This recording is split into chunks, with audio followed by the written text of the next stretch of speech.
Assalamualaikum warahmatullahi wabarakatuh dan salam sejahtera. Pada kali ini, kajian yang akan dibentangkan adalah bertajuk Persepsi Pelajar Terhadap Kaedah Pembelajaran dan Pengajaran dalam Talian sewaktu Perintah Kawalan Pergerakan PKP COVID-19. Saya, Azwa binti Abdul Halim dan rakan penyudi akan membentangkan keseluruhan dapatan bagi kajian ini. Kolej Komuniti Selanda sebagai Institut Pengajian Tinggi Awam telah diarahkan melaksanakan proses pembelajaran dan pengajaran dalam talian bermula 2 Oktober yang lalu. Semua pelajar telah diarahkan untuk kembali ke rumah masing-masing dan meneruskan pembelajaran secara atas talian. Kajian ini dihasilkan dengan tujuan mengukur tahap penerimaan dan kekangan yang dihadapi oleh pelajar.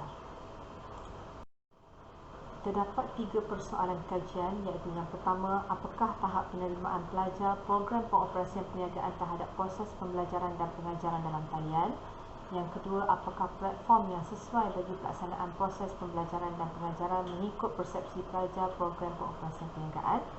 Dan yang terakhir, apakah kekangan yang dihadapi oleh pelajar program pengoperasian perniagaan bagi pelaksanaan proses pembelajaran dan pengajaran dalam talian. Kajian ini mempunyai 3 objektif utama, iaitu mengenal pasti tahap penerimaan pelajar terhadap pelaksanaan pembelajaran dan pengajaran secara dalam talian, menilai aplikasi dalam talian yang sering digunakan, dan mengenal pasti kekangan pelajar terhadap proses pembelajaran dan pengajaran dalam talian. Responden yang dipilih merupakan populasi keseluruhan bagi pelajar program pengoperasian perniagaan yang sedang mengikuti pengajian di Kolej Komuniti Selanda Melaka pada tahun 2020. Pelajar-pelajar ini sedang mengikuti semester semasa bagi sesi Jun 2020 yang merupakan pelajar pada semester 1 seramai 27 orang dan semester 3 seramai 21 orang, menjadikan keseluruhan responden ialah 48 orang. Sampel kajian yang terlibat di dalam kajian ini adalah 100% dari bilangan populasi. Terdapat beberapa kajian literatur yang digunakan dalam kajian kami sebagai sokongan dan juga rujukan untuk kajian ini. Kajian ini menggunakan kaedah deskriptif adalah berdasarkan pengalaman yang dihadapi oleh pelajar pada sesi pengajian sewaktu PKP. Instrumen kajian yang digunakan di dalam kajian ini adalah borang soal selidik. Borang soal selidik ini dibina berdasarkan keperluan persoalan kajian dan objektif yang perlu dicapai oleh penyelidik. Kesahan format, struktur soalan dan pernyataan-pernyataan yang terkandung dalam borang soal selidik ini telah dinilai oleh pakar rujuk instrumen kajian. Borang soal selidik ini diajukan kepada pelajar melalui Google Forms dalam talian. Struktur borang soal selidik ini terbahagi kepada 2 bahagian, iaitu bahagian A, maklumat responden, dan bahagian B, persepsi pelajar terhadap proses PDPDT. Terdapat 5 item di bahagian A yang merangkumi jantina, kaum semester khusus yang terlibat dan platform teknologi maklumat dan komunikasi. Manakala bahagian B terdiri daripada 10 soalan mengenai persepsi pelajar terhadap PDPDT, iaitu kaedah PDPDT bersesuaian dengan khusus-khusus, tempoh pelaksanaan PDPDT mencukupi, komitmen pelajar terhadap pelaksanaan PDPDT, komitmen pensyarah melaksanakan PDPDT, persekitaran pembelajaran dari rumah, kemudahan alat komunikasi, capaian internet, pelaksanaan pentaksiran berterusan, persepsi terhadap PDPDT dan keseluruhan pelaksanaan PDPDT. Data yang diperolehi dianalisis menggunakan program SPSS. Hasil dapatan kajian dilaporkan dalam bentuk frekuensi, peratusan dan skor min. Jadual taswiran nilai julat min diadaptasi daripada RISMA 2000 dengan nilai skor min 1.00 hingga 2.33 untuk tahap rendah, 2.34 hingga 3.67 bagi tahap sederhana, 3.68 hingga 5 bagi tahap tinggi. Pengumpulan data yang diperoleh melalui Google Forms telah dianalisis mengikut keperluan objektif kajian yang dikendaki. Jenis data yang diperoleh dalam kajian ini adalah secara kuantitatif. Hasil dapatan dilaporkan secara jadual dan carta. Berikut merupakan analisa bagi maklumat demografi, di mana 77.1% daripada responden merupakan perempuan 22.9% merupakan responden lelaki. Bagi kaum yang tertinggi adalah daripada kaum Melayu, iaitu sebanyak 70.8%, dan bagi pecahan semester 43.8% adalah responden yang terdiri daripada pelajar semester 3 dan 56.3% merupakan pelajar semester 1. Carta ini menunjukkan kursus-kursus program pengoperasian perniagaan yang dipelajari oleh pelajar semester 1 semasa pelaksanaan PDPDT sewaktu PKP. Kursus matematik pengurusan merupakan kursus yang paling ramai dipelajari melalui kaedah PDPDT, iaitu sebanyak 92.6%. Carta ini menunjukkan kursus-kursus program pengoperasian perniagaan yang dipelajari oleh pelajar semester 3. Kursus pengurusan sumber manusia adalah kursus yang dipelajari oleh kesemua 21 orang pelajar melalui kaedah PDPDT, iaitu sebanyak 100%. Kursus-kursus yang lain telah mendapat peratusan sebanyak 85.7%. Berikut merupakan hasil dapatan bagi tinjauan jenis platform yang digunakan oleh pelajar dalam PDPDT sewaktu PKP. Didapati aplikasi Google Meet merupakan platform teknologi maklumat dan komunikasi yang menjadi pilihan utama, iaitu 97.9%. Ini diikuti oleh aplikasi Telegram dengan dapatan sebanyak 83.4%. Dapatan ini menunjukkan terdapat pelbagai platform teknologi maklumat dan komunikasi yang digunakan oleh pelajar dan pensyarah semasa pelaksanaan PDPDT. Jadual ini menunjukkan dapatan bagi persepsi pelajar terhadap proses PDPDT.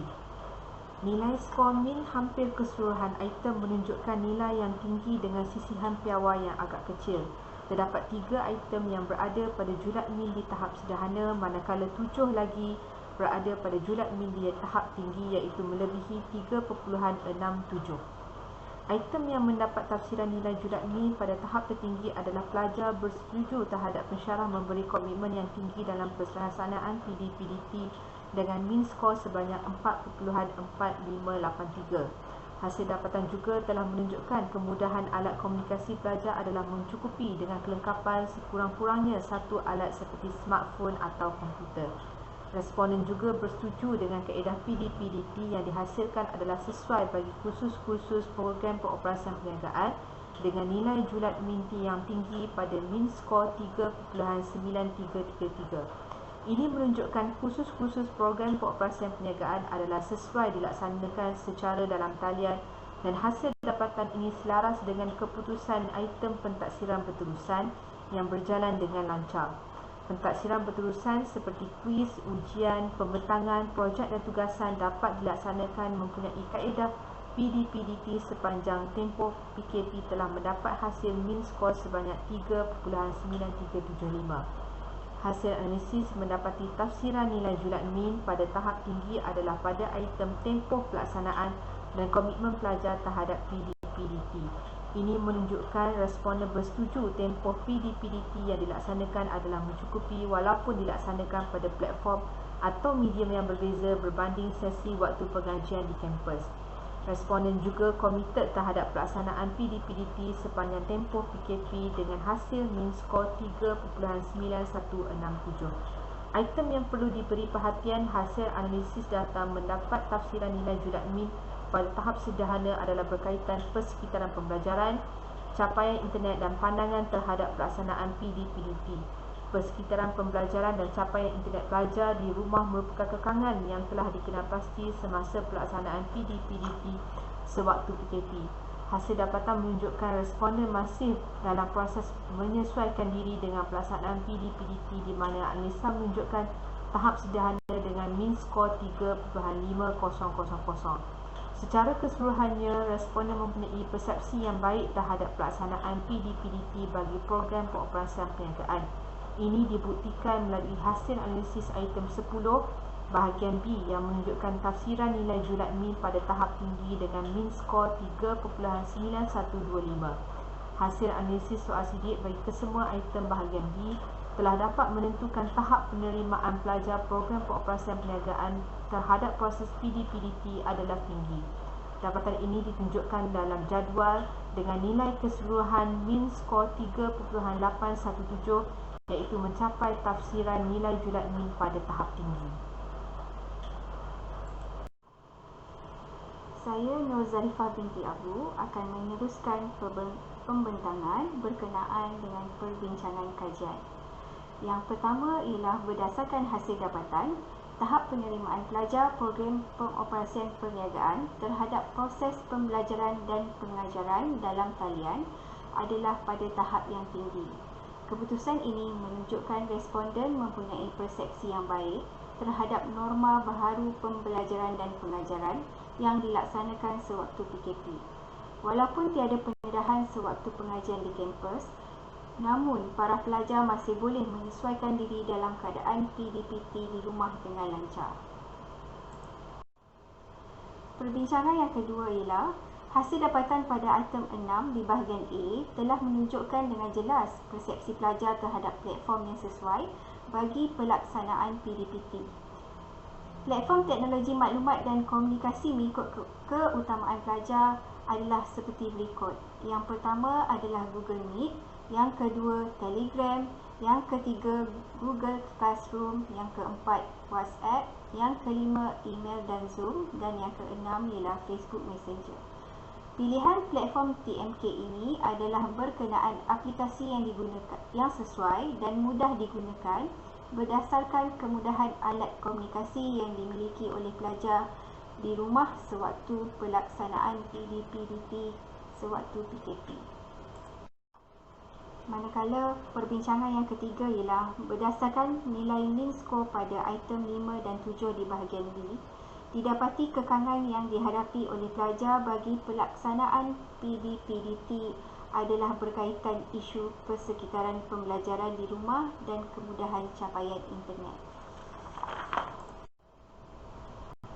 Kesimpulan yang boleh didapati daripada kajian ini ialah tahap penerimaan PDPT dalam kalangan pelajar adalah tinggi, menunjukkan responden mempunyai persepsi yang baik terhadap norma baharu pembelajaran dan pengajaran yang dilaksanakan sewaktu PKP.